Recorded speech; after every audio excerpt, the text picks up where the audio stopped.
Welcome to Let Me Fix This. Enjoy the video. You start by clearing immediate state so crashes stop repeating. Force quit the misbehaving app to drop its memory and temporary files. This often resolves transient crashes. Once done, restart the iPhone to flush system caches and background services, which reduces conflict chances.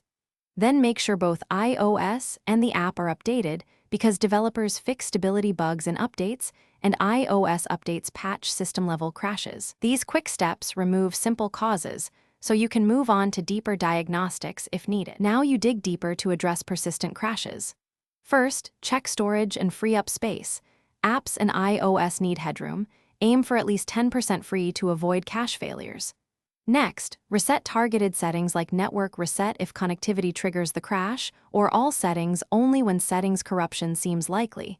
You will keep data intact. If the app still crashes, delete it, restart the phone, and reinstall to remove corrupted app data and ensure a fresh install that often resolves deeper faults. Finish by gathering evidence and, if necessary, restoring the system. Check settings, privacy analytics, and improvements for crash reports. Those logs tell you whether it is an app bug or a system fault. If logs point to the app, contact the developer with your device model, iOS version, precise steps, and the crash log so they can fix it. As a last resort, back up your data and restore the iPhone via iCloud or Finder to reinstall iOS cleanly. This removes persistent system-level corruption.